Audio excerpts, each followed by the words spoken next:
As soon as I had any suggestion, even before my alleged disfellowshipment, she presented complete opposition towards me, often asking, "How would you know? You are not a woman." That was it. Now it was Annette's turn to keep going with the tradition towards me, and whenever I attempted to advise her about things, she would also turn herself off, listening to nothing, instead making comparisons with what her classmates were saying. Their words carried more weight than mine. There was no need to prove the validity of the following wisdom: an apple does not fall far from its tree. It was exactly the same with her mother, and I was as good as nothing. I believed that mothers would usually talk to their daughters about intimate issues they should know, but Magda had the propensity of telling them to ask their father, for he had the custody. She was bent with the idea of the end times and the bad morals of the world, without considering her daughter's emotional needs as young adventurers in life. They were always advised to go and ask their father, although certain things could be better explained to them from a woman's point of view. She only felt the need to talk to them when preaching about the wicked world and Jehovah's kingdom. Magda, obviously under the influence of her brothers and sisters, would not have a bar of it when there was need to explain to them important issues relating to their person. Oddly, however, Annette's school friends used to say things like, "You are a lucky girl having a real spunk like your dad." I wondered if her friends were training Annette towards such an odd behavior, unacceptable as far as one could detect, but hoped I was wrong. They looked like multicolored peacocks, with their unfashionable makeup and body piercings, as they were seemingly following a punk culture. Whenever they saw me on the road or by the shops, some of them used to shout at me, "Hello, spunk!" I did not feel comfortable with that. Sometimes even Birgit gossiped about her friends, talking all about their thoughts of her dad being a spunk. I have never seen myself as such, nor tried to appear that way. That was very unusual.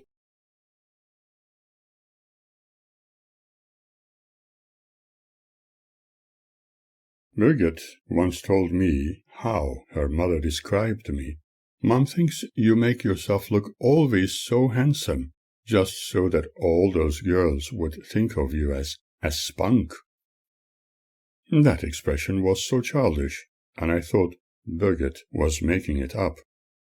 I remember how Magda used to complain about my appearance from time to time, advising me that I should act my age without being like a teenager, making myself look younger and behaving more youthful than my real age. But I always looked after myself, always endeavoring to look and feel my best.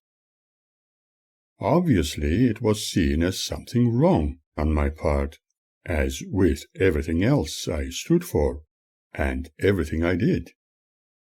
I was apparently always false, a pretender, and wrongdoer, just like the witnesses considered me, and as they still do.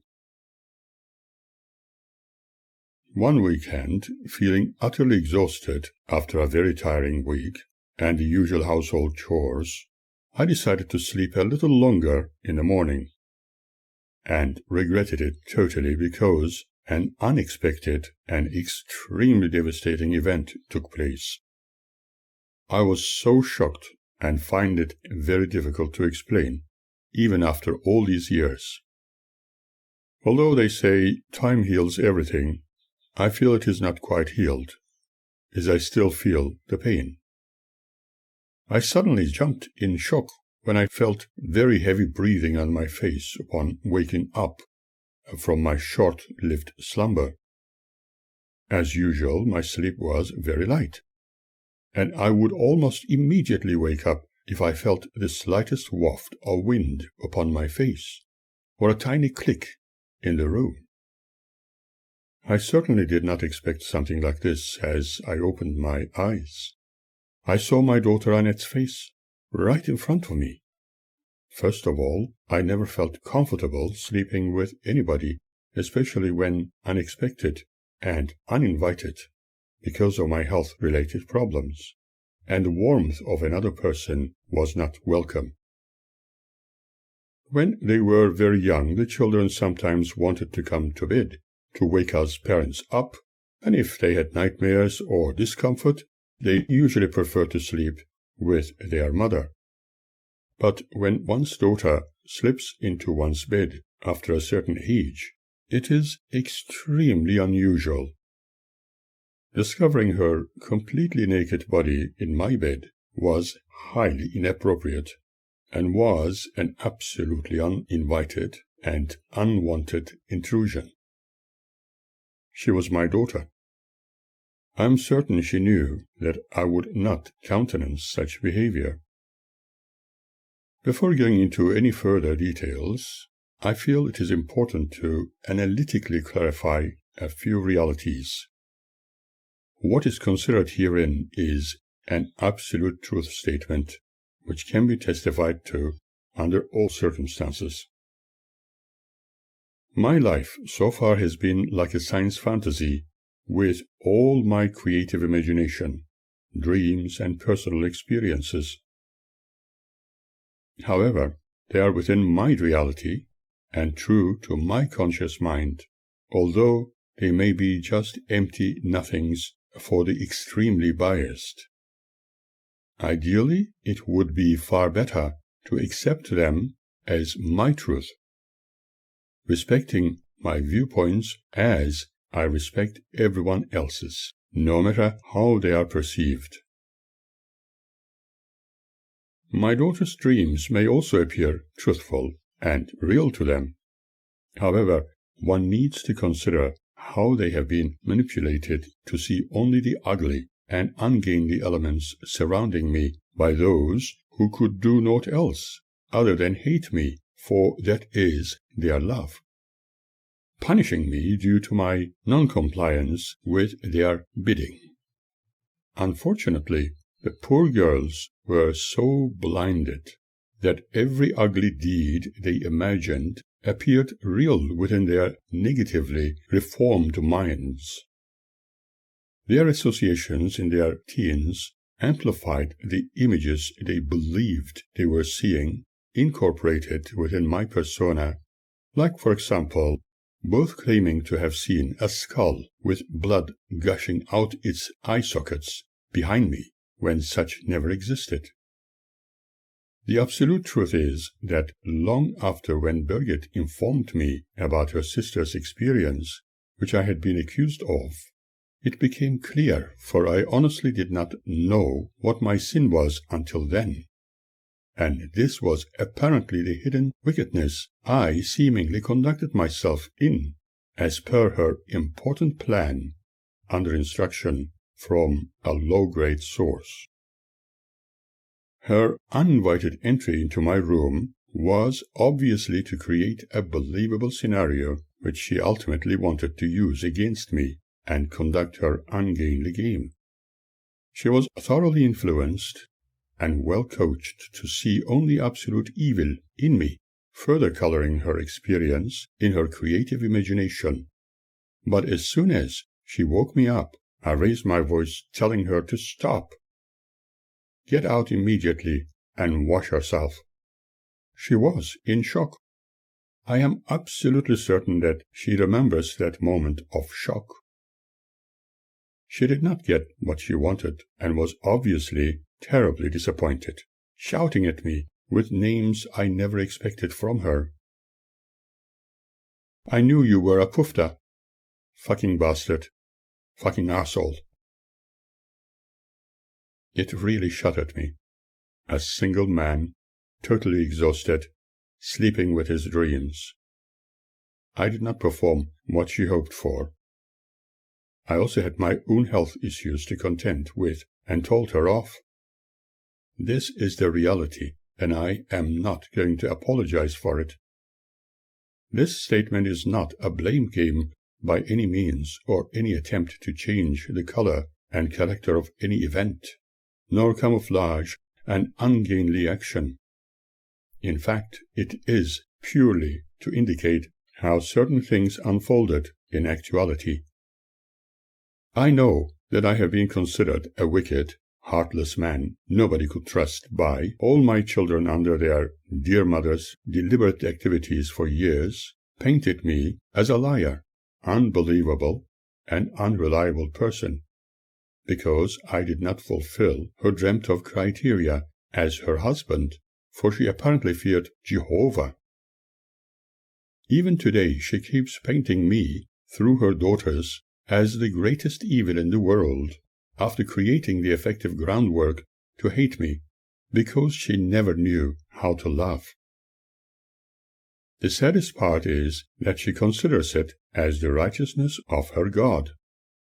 But the real evil has been no other than the Jehovah's Witnesses who shunned me, encouraging her to break me down completely by her deeds, which she could not even understand, yet believed it to be God's righteous will. Let me remind you of her philosophy. When someone tells me untruths as true, and I preach it as the truth, you cannot blame me for telling the untruth. Remember that children's young minds are easily adaptive to fantasizing things which are non-existent, yet appearing as their reality. This is of great concern with children belonging to families who adhere to cultist ideals. You can literally tell a child that she is going to see a fairy princess or goblin when in the forest after encountering the big oak tree on the right-hand side of the narrow path, and the child would experience it in the minutest detail with a few additions to her fantasies. This is how boys in particular are keen to play or fight to win when engaged in sports or war games, which can later be remembered in detail as one's childhood memories with additional elements which were not there initially, thus creating false memories. Some young adults are similarly influenced by those believed to be from higher standing backgrounds. The young do not seem to consider their lack of knowledge, for they are trained to believe everything expressed in religious fervor to be the reality. This is how so many radicalization stories we hear, which end with tragic consequences in our times, are conducted. However, after my disfellowshipment, I was no longer willing to associate with the real evildoers. Therefore I followed the great advice in Proverbs 24, verse 1, where it is written, "Be not thou envious against evil men, neither desire to be with them." Likewise, the young are influenced and programmed to see the whole world, let alone people, in similar vein, as we have observed over the years. Fanatical parents and their elders' artwork therefore manifests even after many years of indoctrination, as can be evidenced with Jehovah's Witnesses.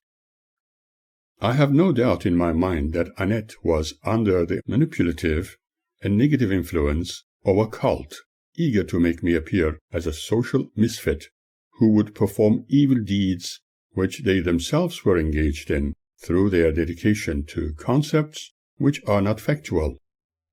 My daughter's behavior is direct proof. Hypnotic programming undeniably exists and is an evidenced reality in the world. Many cults and radical religions make use of it to suit their ends. This is also how radicalizations can be successfully fostered. During the Third Reich and times of the former Soviet Socialist Republican system, it was in wide use. Through hypnosis, sporting events can be made successful, and political parties benefit from the indirect application thereof. The constant propagandist repetitious execution of indirect mind control techniques in advertising yields positive results, as can be seen with certain food items in cinema or television commercials. Jehovah's Witnesses use similar techniques when preaching or keeping their members at bay. Through hypnosis, the pain the patients are likely to suffer after surgery can be reduced or eliminated. Multiple languages and their accents can be learned using the same method. Similarly, communal activities under devotional fervor can be conducted as witnessed in worldwide news streaming through our social communication systems. In the hands of the unscrupulous, the most vulnerable in society can be led to do the unthinkable. Now consider what my daughters were continually subjected to. Every time they heard my name, they would only see evil in me due to the constant hammering of hypnotic and repeated suggestions under the banner of righteousness of God, which the innocent and young minds of children would readily accept. Those people of supposed righteousness, based in country Victoria, who discovered my unwillingness to contribute to their way of living, could only conduct such a hypnotic session as a quick and lazy way out to punish me through my daughter programming her to do their dirty deeds upon remembering how to react to their pre-programmed stimuli and attempt to do things contrary to my principles.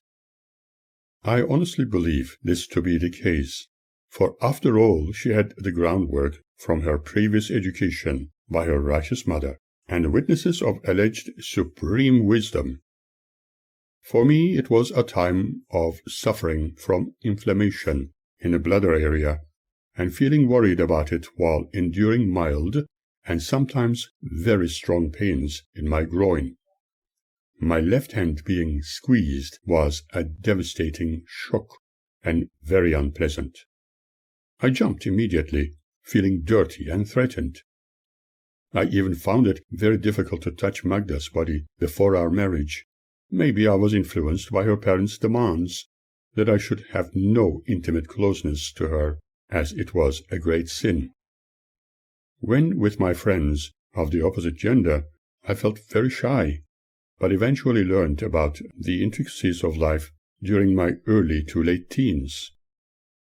However, I have never enjoyed uninvited advances from others in the past. This incident with my daughter was the greatest shock I wished had never happened. I shouted at her, in shock and horror. I did not know how long she had been in my bed, but felt it could not have been more than a few seconds, or only a minute or two. I also knew that my unexpected response could leave a lasting impression upon her emotional self, and that was something I never desired. In those days, I used to dream colorful, creative things, and I am sure that I was dreaming something even then, but could not remember what it was this time, as I suddenly woke up into another nightmare. This was probably what she had been advised to engage in order to accuse me with the unacceptable and unthinkable. I had never experienced anything like that before, and did not know what to make of it, and how else to react. In that state, I kept loudly telling her to get out immediately and wash herself quickly.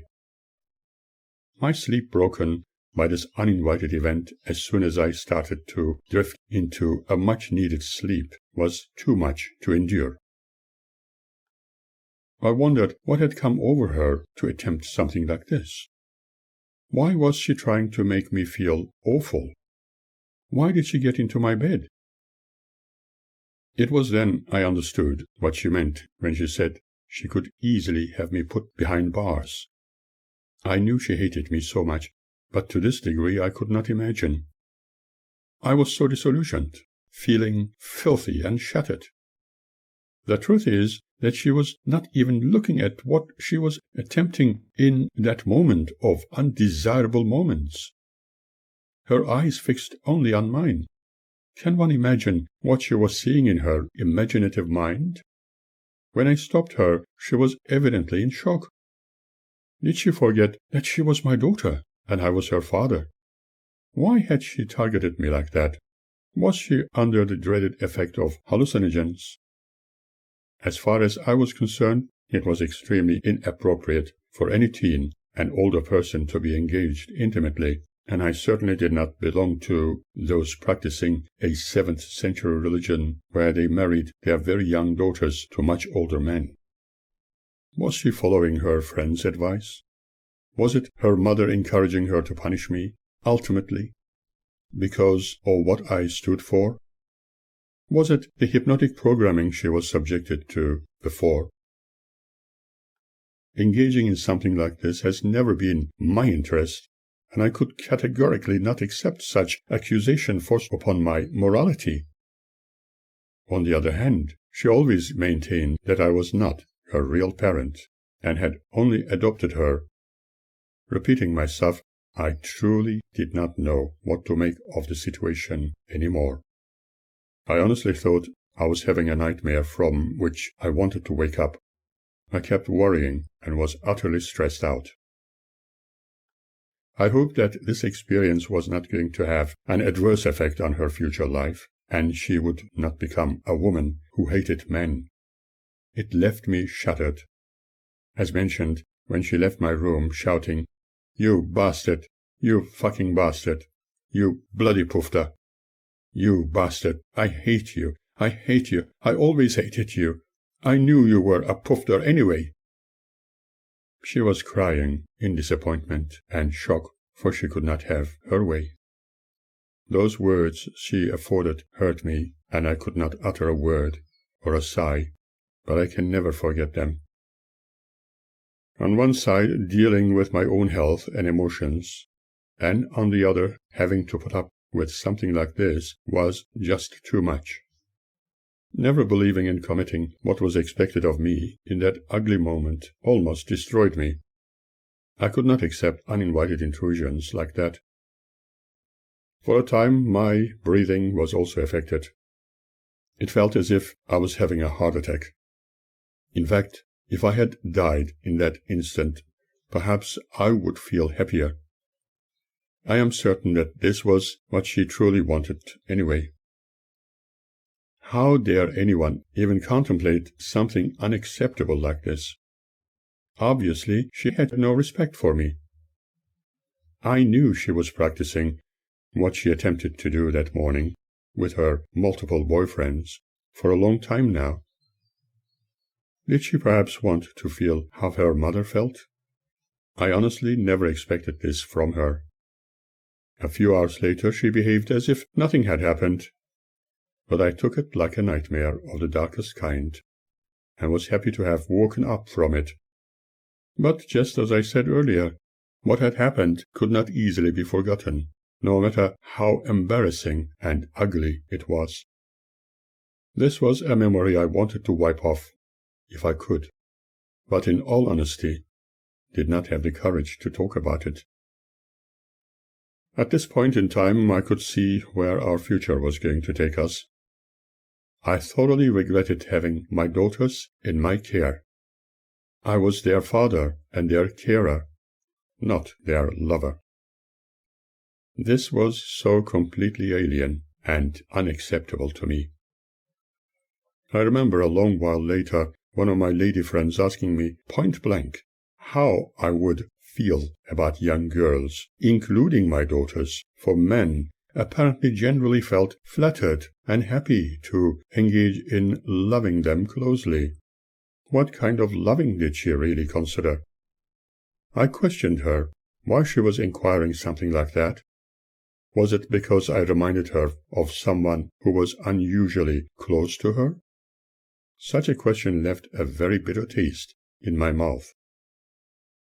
Maybe I originated from a very backward culture and was not as sophisticated like the people I encountered. As far as I was concerned, others had to accept me as I accepted them. Some of the trends of other cultures were not welcome in my upbringing. Was she testing me?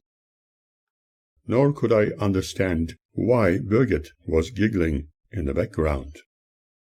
Was she shocked? Did she understand what was happening? I cried for days and only Birgit came to me once, asking how I felt, and stopped me from an unthought of disaster, because my thoughts were not clear, as I was contemplating suicide. On the other hand, who would benefit from my demise? Probably Jehovah's Witnesses and their faithful servant Magda would triumph over such a disaster, for their God Jehovah was righteous. However, I am glad I did not, for otherwise I would not be here to tell you my story. I was relieved that nothing more serious had happened, like the sad stories we hear from time to time. I never wanted to add to the misery of the world. Whether I am believed or not, for I know that males are usually considered unreliable, it is of no consequence or tragedy for me. I can only tell you my side of the story and not lies, as I do not follow any of the religious ideologies. I do not follow darkness. I was both father and mother to my daughters, but never took advantage of their innocence. I would also never demand or expect them to part from their pocket money to pay me for anything. It is true that I have taken many photographs of them, but not to show to a number of old men, as at least one of them has accused me of doing. I have never produced porn material promoting my daughters and exploiting their youth, let alone their childhood, but as I discovered later, I was portrayed as doing just that. This denigration was based on absolutely sinister and evil insinuation against my person, born of hatred. I have a very clear conscience concerning this issue, for I have never neglected them, as they falsely claimed, and there are many witnesses to vouch for the fact that I have never used their vulnerability for my fantasies, as some Jehovah's Witnesses apparently spoke about without having any knowledge of me, only surmising that I must be one of those evildoers, mainly for being disfellowshipped for my grave sins against their teachings. If I was such a bad parent, and Magda knew it in absolute terms, as she claimed she did, why did she leave them with me in the first place when she left, and never cared for their personal concerns when they needed their mother's input regarding a number of important issues relating to their growth into womanhood? When considering what happened, I started to analyze the situation in a non-biased way. In the study of psychology, we have been informed about the differences between the male and female characteristics of humanity. Therein, we discover the theories of a number of prominent psychologists in regard to the developmental paths children follow as they mature. For a young girl child, the very first experience of discovering a male person's role in the family is her father. At first, some of those theories may sound as if they are promoting children's sexual experiences, but when further considered, they show how a child relates to her father. She discovers that males have a certain role to play in the family, apart from being a responsible bread earner. But also her mother's relationship with that male person is discovered. He becomes an important role model within the psyche of the child. However, for someone's daughter experiencing jealousies and hoping to take her mother's place would be considered a disorder, although in some cultures originating from the 7th century it may be completely normal. Boys relate to their fathers differently. However, their view of the mother's role in the family is similarly very important, and let us not forget that a boy's best friend remains his mother. A boy feels responsible for the first female in his life, and discovers that she has a special bond with his father. The next stage follows when both girls and boys start observing and discovering their own sexuality, the tendencies of which are the natural direction to follow. At this time, they begin to discover all about their brothers and sisters but normally no incestuous system is followed. Later they open up to the world, exterior to their family life, and start discovering more roles which the opposite genders play. Sometimes, as one discovers, they like to imitate the opposite gender, depending on life circumstances they are subjected to on their developmental path. They are now making comparisons reasonably accurately. This period of their life is critical, and it is important to show them the rights and wrongs in the society they are part of, with all its traditional, ethical, and racial values. Religion may also play a great role in building the fundamental qualities of personality, but religious training can also be a curse when it takes away all freedoms from children's lives. I knew in absolute certainty that my children never had the chance to develop normally, for they had not been given an opportunity to learn and discover due to being subjected only to severe restrictions under the banner of Jehovah's Witness morality. I believe my daughters were inflicted with false assumptions that it was normal for them to desire to get to know the father, their first male role model in their lives, intimately by physical closeness. I also believe that they were under the influence of their school friends who came from families where such a taboo subject was secretly conducted. In certain societies, in the ancient past, incest was a hidden practice and always swept under the carpet. In my youth, I was taught that both genders had their own place within the family circle, and sexuality between close relatives was never considered as normal. However, discovering our own sexuality with the opposite gender within the society we are part of is a very natural factor of our lives.